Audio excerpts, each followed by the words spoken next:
If you're a child of the 2000s like me, you've seen Shrek. Shrek's impact on the medium of animation cannot be understated. Not only is this story a subversive skewering of fairy tale and Disney tropes that really resonated with its audience, but it was critically acclaimed and won a number of awards, changing the course of Dreamworks animation forever, with the film's introduction still serving as the introduction to every one of their movies to this day. The film's success spawned a massive franchise, including 2 sequels and one we pretend isn't canon, 2 spin-off films, far too many specials, and most memorably, McDonald's cups containing toxic metals. As you can imagine, a franchise this massive has garnered a number of fans, who continue to express their love for it through a number of ways, whether it be through meme culture, fan recreations of the film, or most importantly for this video, YouTube video essays. There is a surprising amount of video essays on Shrek, but the ones that I tend to return to the most frequently are the ones made by Schaeferless Productions, which played a large role in me wanting to shift my own content towards that style of video. I've always intended to do my own retrospective on the series, considering that it did have a large impact on my childhood, discussing not only the smaller elements that I like about each film, but also larger aspects like the villains. As a whole, Shrek as a franchise has a really solid lineup of villains, but my favorite would have to be the one that I personally find to be the funniest. Markiplier. That might surprise some people, because compared to the other villains in this franchise, he seems to be the one that is the most basic. He doesn't have the stage presence of Fairy Godmother, he doesn't have the interestingly aged dialogue of Prince Charming. But, Pookie, you promised you wouldn't hurt them. Not here, Kitten Whiskers. Danny will discuss it later. He isn't as much of a threat as Rumpelstiltskin. He isn't mostly unremarkable like Humpty Dumpty, and I don't think he really stands up to the showcase of 3 popular villain archetypes found in Puss in Boots: The Last Wish. The sympathetic villains who get redeemed, the villain with understandable motivations, or the irredeemable monster. At a certain point, I would have agreed with you. Farquaad, more like Farquaad. But when I watched it a few years ago when I initially had the idea to make a Shrek video, I realized that Farquaad has a lot more going on than you would get at a first glance. So I decided to make this standalone video in order to solely focus on him and give him the spotlight he deserves. So in today's video, we're going to be taking a look at Lord Farquaad, what went into the process of creating him for Shrek, and how he affects the film and its spin-offs. And by the end, I hope that I've conveyed what makes him not only just a great comedic villain, but one who's earned a rightful place alongside the franchise's more prominent foes. Just as a heads up, if you notice that there's a lot of Shrek Retold scenes or weird things done to audio or visuals, this video has been through the ringer in order to get it out.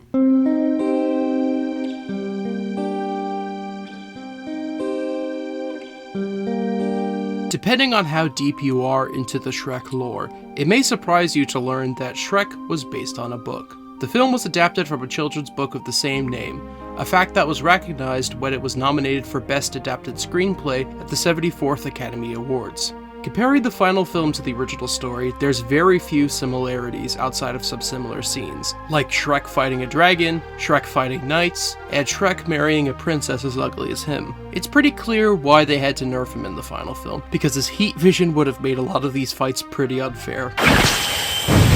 As you might guess, the roles of characters like Fiona, Donkey, and the Dragon were greatly expanded during the process of adaptation, but a lot of characters present in the final film were created specifically for it. The fairy tale creatures, Monsieur Hood and his merry men, and naturally, Lord Farquaad. Farquaad is arguably the character who changed the least from creation to screen, but I'd argue that these changes are what make him interesting. These changes can be gleaned from Shrek's director's commentary and the film's deleted scenes, and I'll be using these to speculate about the creative process as it pertains to Farquaad.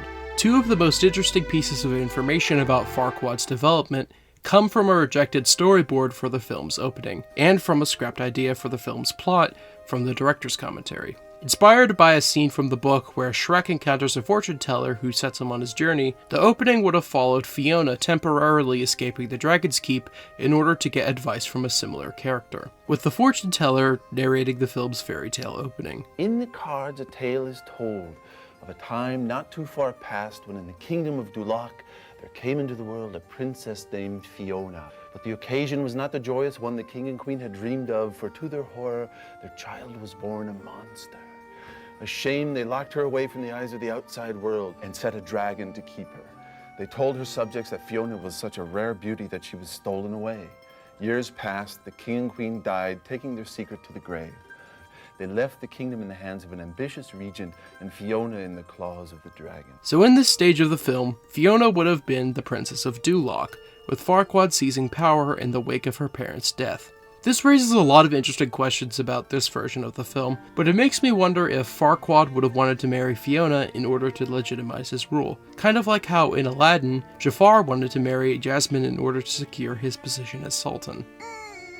The second piece of information that I find interesting comes from the director's commentary about what the film's plot may have been about originally. Back in the days when Shrek used to want to be a knight, there was a sequence where he was trying to tell his parents that he wanted to go out into the world and become a knight, and his father was saying, "Ogres can't be knights." So yeah, at a certain point, Shrek would have been a movie about him aspiring to be a heroic knight, something his parents would try to discourage by reminding him that he's an ogre and can't become one. Later on in the commentary, they mentioned that originally, the Duloc tournament would have been played more straight. This was one of those sequences too.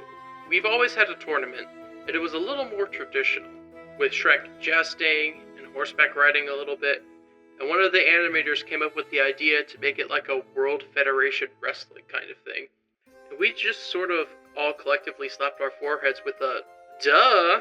We were a little ways down the line with the sequence when that idea came around, and we just said, okay, it's totally worth going back and making it work that way. So this is purely speculation on my part, but what if these two scenes were from the same version of the film? Maybe in order to prove his worth as a knight, Shrek enters the tournament, and while initially put off, The ogre wants to be a knight! Farquaad sees his potential. If this was the case, it oddly reminds me a lot of the film version of Nimona. Mainly with how this film could have potentially focused on someone desperately wanting to join a society he's been rejected from, only to find out how inherently corrupt it is as the film continues. While interesting, I think it was ultimately a good idea for the film to go in the direction it did, rather than follow this initial idea. Part of what makes Shrek a good film is that it has the time to rightfully call out the fantasy racism within the film as bullshit, and I don't think this initial story direction would have focused nearly as much on this aspect. Incidentally, I also think this is what makes Nimona a good film as well, because the story recognizes how unnatural societal prejudices are, and how they're largely maintained by people exploiting the ignorance of others.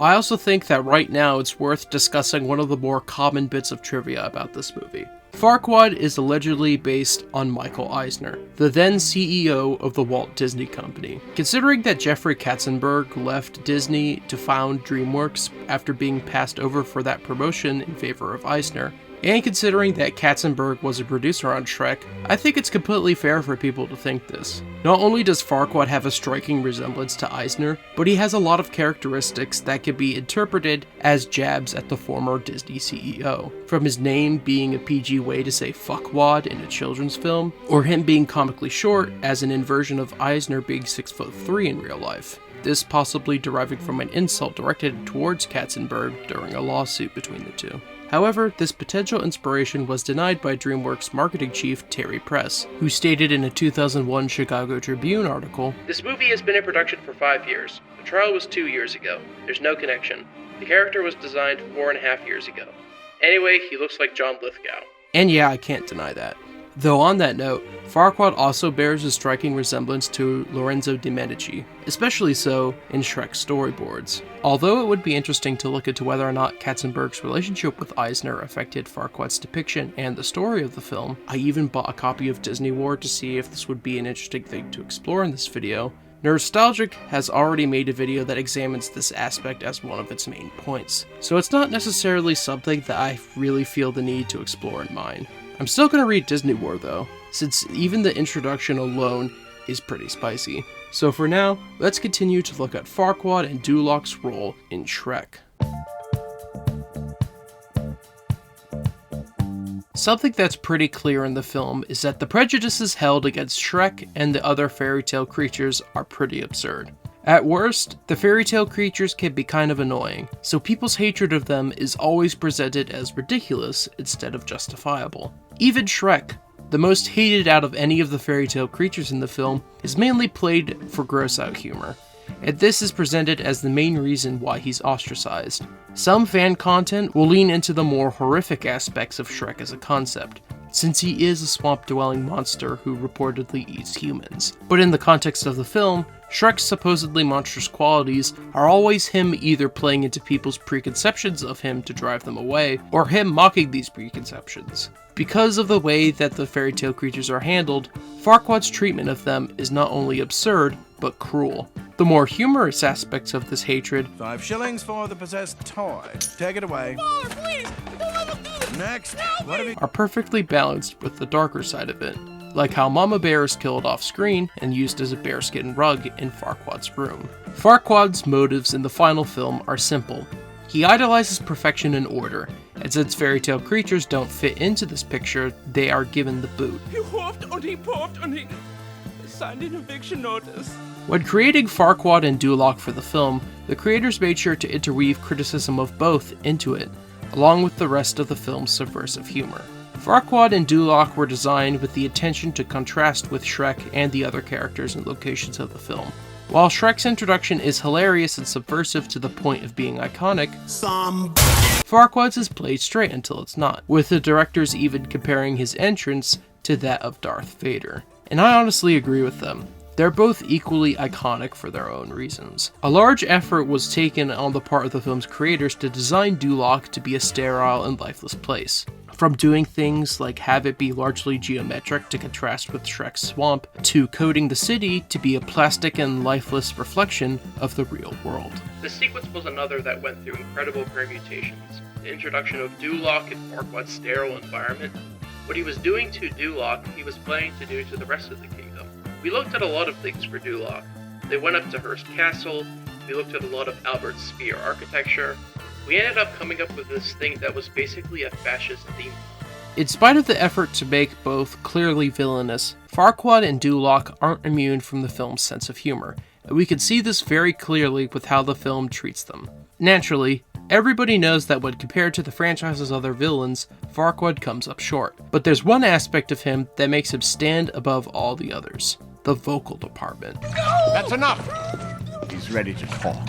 John Lithgow's performance is what cements Lord Farquaad as an iconic Dreamworks villain, as he's able to perfectly balance the humorous and serious sides of the character. He's a contemptible little creature. He's full of incredible dreams of glory. Is this not the most perfect kingdom? People often point out how the cast's delivery of seemingly mundane lines have cemented them in meme culture, like, Why are you following me? or, What are you doing in my swamp? and this is especially true for Farquaad. Run, run, run as fast as you can. You can't catch me. I'm the gingerbread man! Lithgow is able to make every scene he's in iconic, from his funny lines, Some of you may die, but it's a sacrifice I am willing to make. to his unintentionally funny lines, Will you be the perfect bride for the perfect groom? to his iconic laugh. Duloc is the butt of a number of jokes, from Farquaad's face being plastered literally everywhere like he's Mickey Mouse, to the recurring sign gag influencing its citizens on how to feel, with even its facade being poked fun at in the iconic Welcome to Duloc sequence.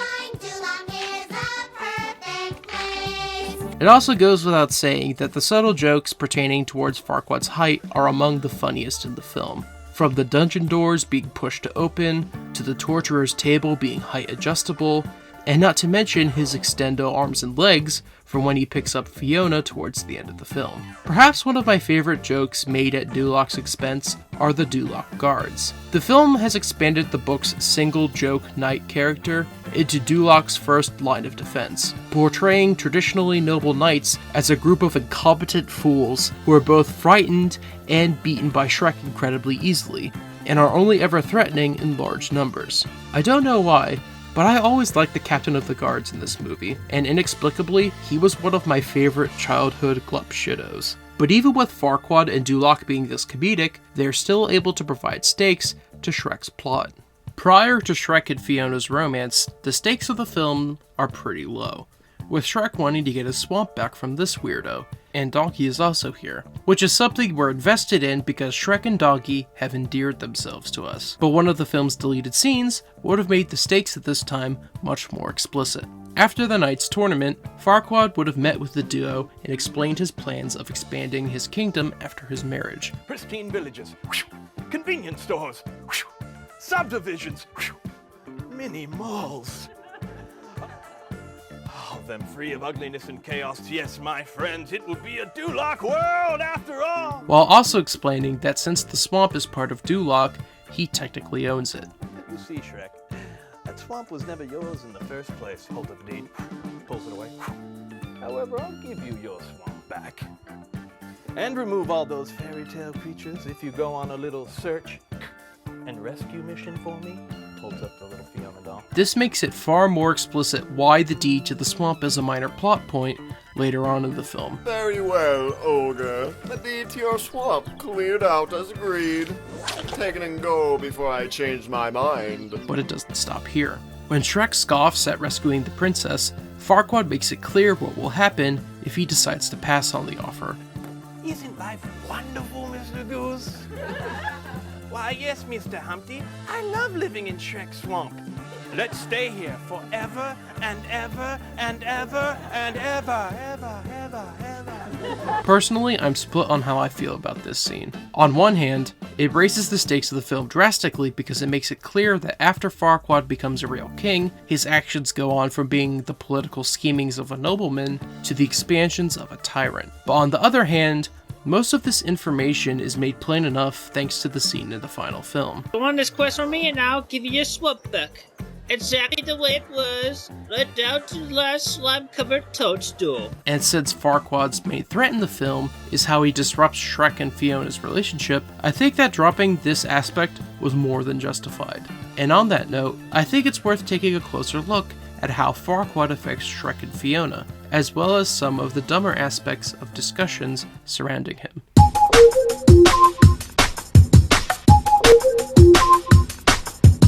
If you're familiar with discourse surrounding the first Shrek, then you've probably heard some variation of this before. Shrek is a movie about loving yourself despite what you look like, but Farquaad is made fun of for being short. Shrek's a movie about loving yourself despite what you look like, but Farquaad is made fun of for being short. Shrek is a movie about loving yourself despite Shrek's a movie about loving yourself despite what you look like, but Farquaad is made fun of for being short. For clarification, I get the point that these comments are making. Shrek is an enduring classic not only because of the humor or subversive story, but because of its message. I think the story itself just has a great message of saying how important it is to sort of not judge people for the way that they look, but to see people for who they truly are. Oh, that's beautiful.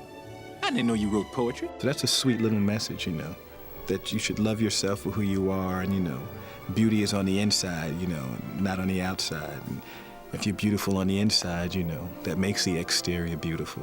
The thing that I feel about the movie more than anything else is how funny it is. So yeah, Farquaad consistently being the butt of jokes for being short does stick out in this movie, and people point this out a lot. The Big Crab guy even mentioned it in his videos on Shrek and Shrek the Musical. But something that I think people miss when they say this is that Farquaad being the butt of the joke is kind of the point because he's a hypocrite. Outrageous! You bore me, I'm right! Farquaad is not only a hypocrite because of his treatment of fairy tale creatures, but because he is deliberately contrasted with Shrek and Fiona. This isn't exactly a new concept in film, because having villains that contrast with the hero is something that can add a lot to the film's story and themes. The film doesn't even necessarily have to be that good in order to do this, because it's such a common trope to find in storytelling. Out of the four main characters, Lord Farquaad is the one whose themes are the most subtle, since a lot of it relies on the audience to pick up on them. And this is also because the plot is focused primarily on Shrek and Fiona compared to him. Donkey doesn't have much going on besides being a good friend to the main characters, in case you're wondering. Shrek has been alone and hated for so long that he's managed to convince himself that he's content with living this way. And it's not until he meets Donkey, a character that not only doesn't judge him, but also goes out of his way to befriend him, that he begins to realize how unhappy he is. Who you trying to keep out? Just tell me that, Shrek. Who? Everyone, okay? When Fiona is introduced, she seems to be like the rest of the fairy tale characters, who are mainly played straight compared to Shrek. But after overhearing how similar Shrek's struggles are to hers, she begins to let down her walls and reveal what she's truly like. She's afraid that if people knew that she transformed into an ogre every night, that she would be rejected because she doesn't fit into the role that society has chosen for her. I'm a princess, and this is not how a princess is meant to look. Both of these characters are people who have lived largely unhappy lives because of the role that society has forced them into because of pre-existing ideas. Shrek has to be a hideous, ugly beast because he's an ogre, and Fiona has to be the perfect bride for the perfect groom because she's a princess. Both of them are attracted to one another because after their bad first impression, both of them realize there's more to them than meets the eye. By contrast, Farquaad is a deeply insecure narcissist and a massive hypocrite. He's put up all these appearances, and he's supposed to be Prince Charming, and he's a conniving, devious short man. He's super inflated. He's a sort of walking embodiment of overcompensation. A large part of Duloc's totalitarian design is it being used to prop up his fragile ego. Do you think maybe he's compensating for something? From his face being plastered pretty much everywhere in the city, to the sign guys telling people how to respond to whatever he says or does. The ogre has fallen in love with a princess. Oh, good Lord. Farquaad is the embodiment of the fairy tale persecution in this film, and having it be this incredibly shallow like this draws attention to how unjustifiable it is and how big of a hypocrite he is. He's perfectly content to persecute fairy tale creatures unless they have something he can exploit, and while evicting them to steal their land in order to expand Duloc is the most obvious way this is shown, it's a recurring element throughout the film. He keeps the magic mirror because it's a useful tool when he really should just smash it. He sends Shrek on a quest his knights are too incompetent to do when he really should just kill him. And he's perfectly content to marry a fairy tale princess to become king because he's insecure about only being a minor lord. Not to mention that he spends most of the movie lusting over Fiona like the creep he is.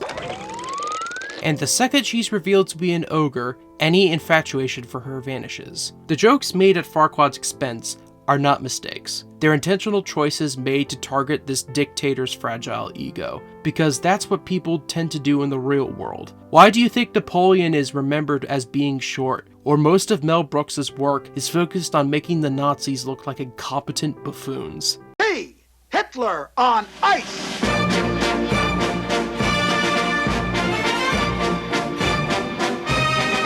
When people insult their enemies, they tend to focus on aspects that would upset them the easiest because these people tend to have thin skin. You know, Fiona, you might say men of his stature are in short supply. That's one tiny little creep. Yeah, donkey, that's what we're talking about. Let's keep this riff going. I could emphasize this point more, but all I'll say is that Farquaad's the kind of guy who's all for free speech until it's used to insult him. This flagrant hypocrisy is something the filmmakers were aware of when creating Farquaad, because not only is this element consistent throughout the film, but they even address this outright in the director's commentary. Now, we're not disparaging short people. Farquaad has issues. He just can't recognize that out of everyone he's kicking out, he would consider himself part of them. He's got blinders on. It's his own form of denial. Man, it sure would be dumb if an adaptation of this film into a different medium didn't understand this whatsoever and instead decided to make this element a lot dumber. Farquaad perfectly embodies the elements that perpetuate Shrek and Fiona's insecurities, and we see this consistently throughout the film. These insecurities are what caused Shrek and Fiona to initially part ways after what some have labeled as a contrived scene, when I personally feel like this isn't a fair way to describe it. The scene where Shrek misunderstands Fiona talking about herself is meant to be tragic. An unlikely relationship between two seemingly different people is initially snuffed out by a simple misunderstanding. Really, who can ever love a beast so hideous and ugly? Princess and ugly, they just don't go together. That's why I can't stay here with Shrek. Shrek has opened himself up for what is probably the first time in his life prior to this happening. So overhearing the two people he believed to be supportive of him seemingly insulting him behind his back drives him to retrieve Farquaad to pick Fiona up. Meanwhile, Fiona is deeply insecure that nobody could ever love her if they knew what she was really like. Until Donkey points out, well, you're part ogre, and Shrek, you two got a lot in common. Something that I think isn't highlighted enough is that the misunderstanding cuts both ways in this sequence. Not only does Shrek think that Donkey and Fiona secretly hate him, but Fiona thinks that Shrek was only into her as an attractive princess. I thought you'd understand. I understand. Like you said, who could love a hideous, ugly beast? But I thought that wouldn't matter to you. Yeah, well, it does. Farquaad is the perfect embodiment of both of their insecurities, and this is heightened when Fiona comes out as an ogre at the wedding. This is when we see Farquaad at his pinnacle as a threat, as he is absolutely furious about almost marrying a fairy tale creature in front of a congregation of his mindless followers. The persecution of fairy tale creatures has mainly been treated as a joke for most of the movie, but in this scene the audience is finally clued in on the uncomfortably real implications of what Farquaad has been doing for the entirety of the film.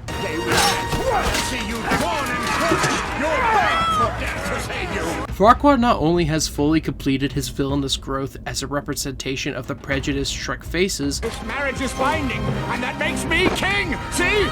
but also Fiona's deeply rooted insecurities of being rejected by society when she doesn't live up to their expectations. And as for you, my wife, Fiona, I'll have you locked back in that tower for the rest of your days! It's why it's incredibly fitting that Farquaad's narcissism and hatred for the other is what ends up leading to his demise. He's so obsessed with propping himself up that he doesn't notice the dragon until it's too late. Now without this overwhelming weight hanging over them, Celebrity marriages, they never last, do they? Shrek and Fiona share true love's first kiss, and end up getting married not in front of a crowd of mindless drones in the husk of a cathedral, but at a small wedding attended by the real characters of the movie. The end of the film puts a nice bow on its story, but not on Farquaad's continued presence in the franchise.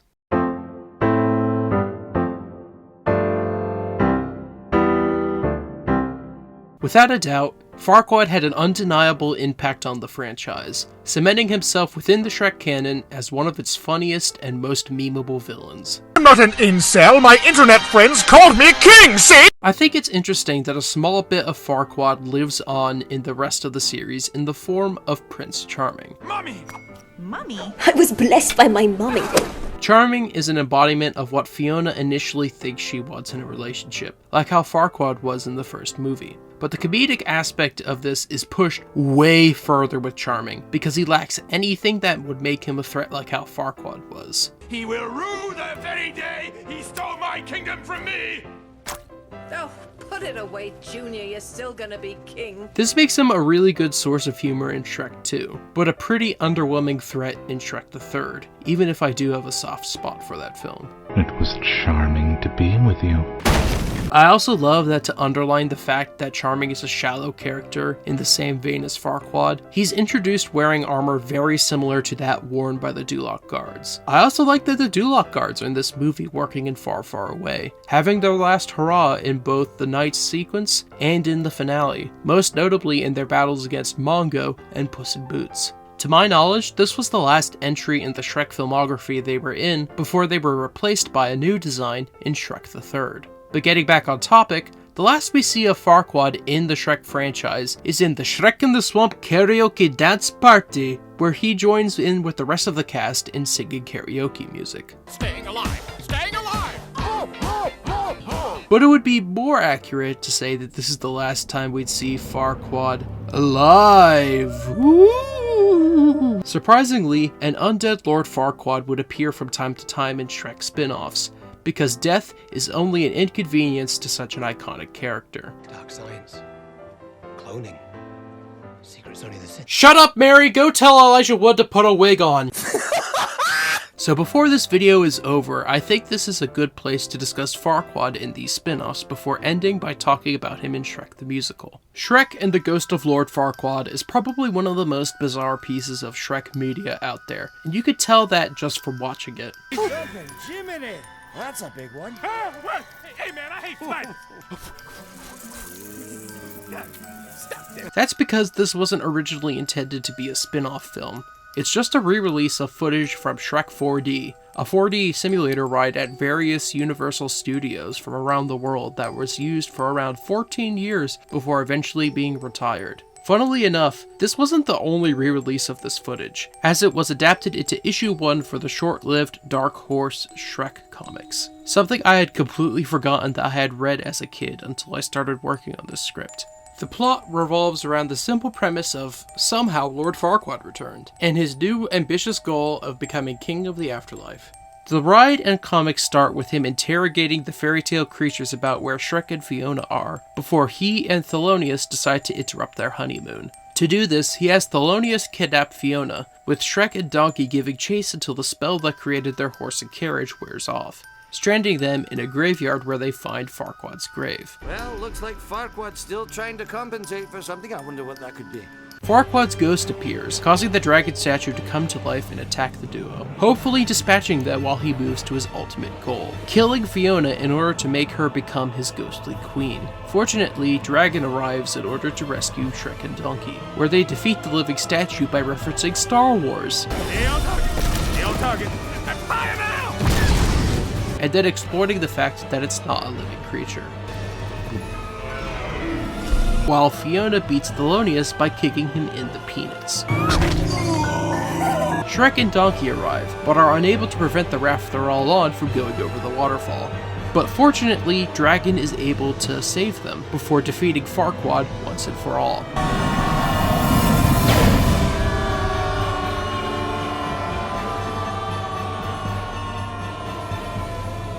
The film ending on Shrek and Fiona finally reaching the hotel where they'll be spending their honeymoon. Honeymoon. Wait a second, this doesn't happen in Shrek 2. The ride ends with a short performance of I'm a Believer, but the comic just has a worse ending because not only does that not kill Farquaad because he shows up again in the next issue, but they let Thelonious fall to his death. Thelonious isn't evil, he's just a dumb guy that happens to work for Farquaad. I know you guys don't hate him, he was at your wedding, he sang at the Shrek of the Swamp karaoke dance party. You guys actually saved him in the ride! Why did you kill him in the comic? Also, for your information, the only real charm of these comics is that the artist who worked on them also worked on Jango Fett Open Seasons, one of my favorite Star Wars Legends comics. But this marks the end of Farquaad as a narrative character. It was kind of funny that after he becomes a fairy tale creature in his own right, he gets over his prejudices and is down bad for Fiona again. Fiona, my ghostly queen, where are you? Right over here, sweetie. Oh, my angel.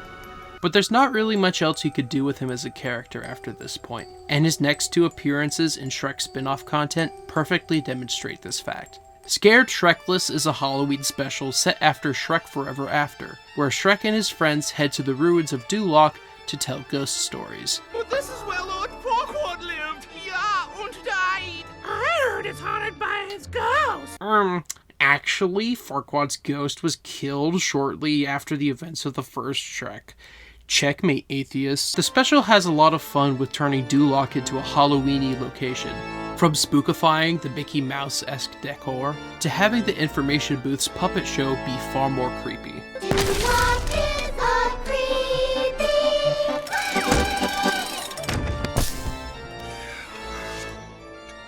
Ooh, let's do that again.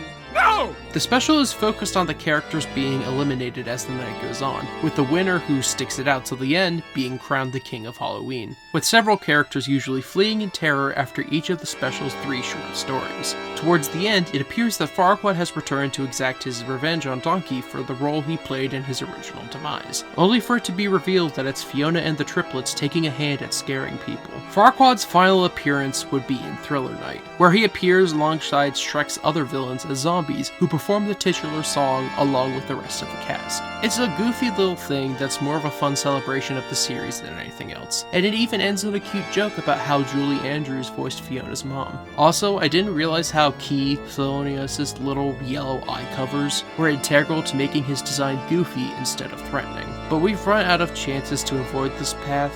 There's no escaping it. We have to talk about Shrek the Musical.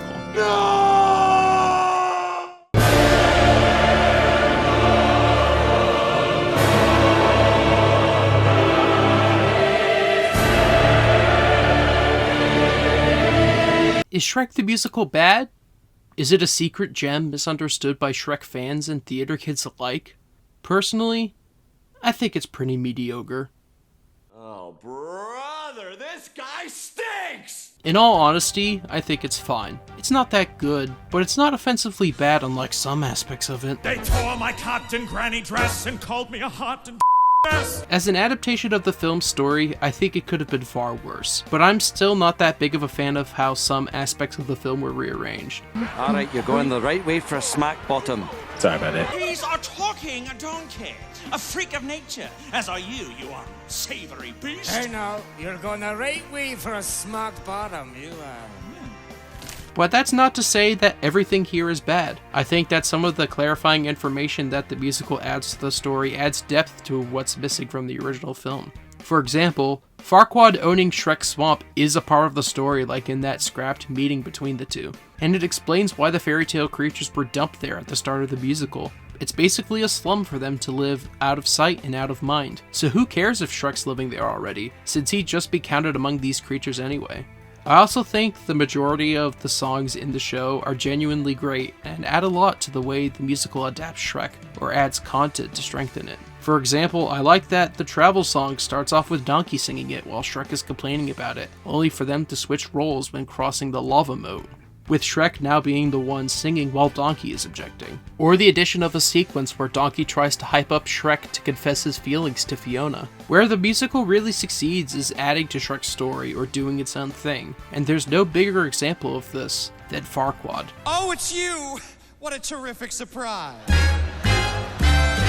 Hands down, Farquaad is not only the best character in the musical, but he's also the best part of it. Most of what I liked about the musical is how it strengthens the comedy and threat of both Farquaad and Duloc. I love that the musical changes the Duloc guards so now their helmets are little Farquaad heads. And I think that Thelonious being changed from a bumbling brute to this giant buff himbo who never speaks is much funnier. There's no 4! What's Up Duloc is my favorite song from the whole production, and I love that the information booth song has been extended into a full musical sequence that highlights Duloc's plastic facade even more. From doll-like costumes the citizens are forced to wear, to the jabs at Disney World being even more obvious than they were in the original scene. A city like a postcard, a monorail and gift shops. But naturally, the best part of this is Lord Farquaad himself. John Lithgow's performance as the character can never be topped, but Christopher Sieber delivers a fantastic new take on Farquaad that is equally entertaining.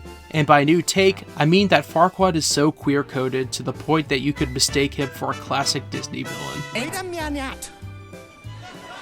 Wait a minute. Oh. This not only makes him more iconic, but it makes him even funnier to watch, and clearly adds a whole new layer to his dynamic with Thelonious. I know those two are dating. I see Thelonious wearing the bridal veil in the wedding. Fiona knows she's gonna be a beard because Thelonious is endgame. As great as Farquaad is in the musical, he's not perfect because it fundamentally doesn't understand him as a character. Thelonious? You were saying? Well, what I mean by that is that Shrek the Musical makes the mistake of making his hypocrisy a lot more blatant by having him be a fairy tale creature himself. In the musical's canon, Farquaad is the son of one of the 7 dwarfs, and a princess implied to be the one from the Princess and the Pea story. After his mother tragically dies from rolling off her bed in her sleep, Farquaad and his father remained on bad terms until eventually he left him out in the woods to fend for himself, with Farquaad swearing revenge and creating Duloc in his quest to deal with his daddy issues. This is all revealed when the fairy tale creatures crash the wedding, and Farquaad's dad reveals that he kicked Farquaad out because he was 28 and still living at home. I don't like this change. I think it really dumbs down what the original film was trying to do with Farquaad to a degree that I think ruins the musical a bit for me. What makes Farquaad a better villain in the film is that the filmmakers understood Farquaad's double standard of him persecuting a group that he could very easily be counted as a part of. And even if you don't pick up on it, it is present in the original film. There's a nuance present in the film's version of Farquaad that the musical's version lacks. And while musical Farquaad is more entertaining... Oh, this is too perfect! You're big and hulking and wonderfully expendable. He's far less of a thematic villain than he was in the original film.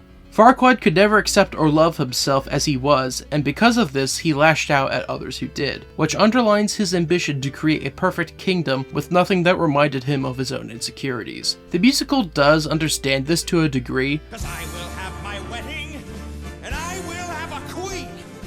Once I get that crown on, you will get the guillotine.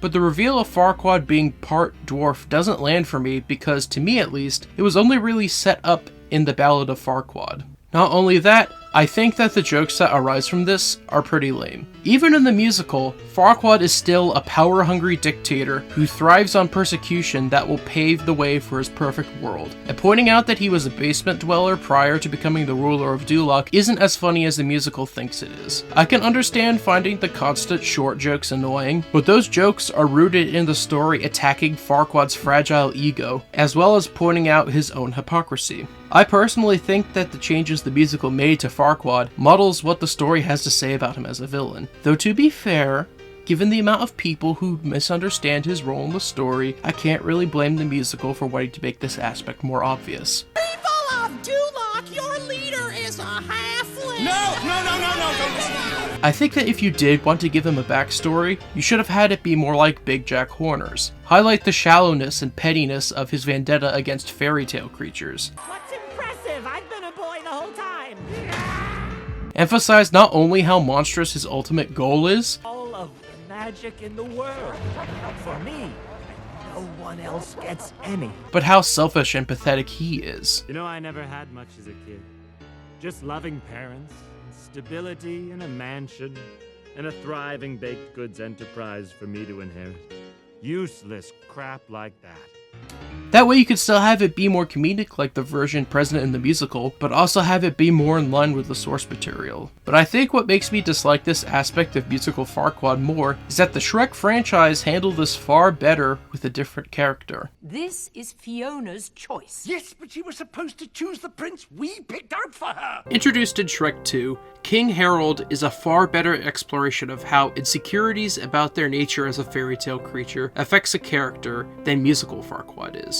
For those who don't know, King Harold is not only Fiona's father, but also the Frog Prince, who was able to marry his wife Lillian thanks to the help of the fairy godmother, who in exchange wanted Fiona to marry her spoiled brat Prince Charming. Because Harold basically cheated in order to get his happily ever after, he's deeply insecure, and this feeds into his initial distaste for Shrek since Fiona accepted him as he was. Over the course of the film, Harold begins to have second thoughts about the way he views Fiona's love for Shrek, and about him helping the fairy godmother achieve her own goals. This culminates in not only him refusing to give Fiona the love potion that would force her to fall in love with Charming if they managed to kiss. You were supposed to give her the potion! Well, I guess I gave her the wrong tea. But also leads to him sacrificing his human form in order to save Shrek and Fiona. With his secret revealed, Harold not only apologizes to Shrek for how he's treated him, but also to his wife for lying to her about who he was. The film mirrors how Fiona puts Shrek's insecurities to rest with how it handles Harold's insecurities as well. I just wish I could be the man you deserve. You're more that man today than you ever were. Warts and all. It's like poetry and rhymes. Personally, I can't help but think that King Harold might have been an influence in how the musical chose to characterize Farquaad. I mainly think this because not only was Shrek 2 out for 4 years before this musical came out, but characters from that film like Puss in Boots and the Fairy Godmother have equivalents in the musical. But even if these similarities were unintentional, I think that Farquaad having these similar character traits makes him a worse character in the musical. But in spite of its flaws, I still like this take on Farquaad because he still retains some of the elements that make him a good character and a fun villain. And no one's gonna bring me down.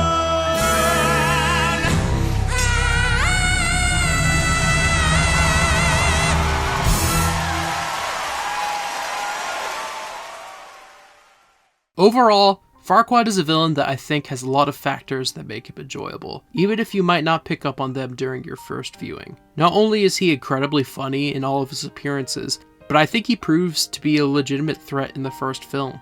He might not stand out as much compared to the other villains within the Shrek franchise, but I don't think that makes him a bad one. An underappreciated one certainly, but he's still been recognized for a lot of the qualities that make him a good character. Whether or not it's simply because of him being comedic instead of a good villain is debatable. It's to the point where this picture doesn't look right anymore. I hope I've been able to convey what exactly it is I love about this conniving little short man, and I'd be interested in hearing your thoughts in the comments below. I'd also be interested in hearing your thoughts on a potential retrospective of this franchise, because I'd still want to make one even if I did kind of shoot myself in the foot because a couple things I would have talked about in that video ended up getting talked about in this one. If you enjoyed the video, thank you for watching, please consider subscribing, and I hope to see you all in the next video.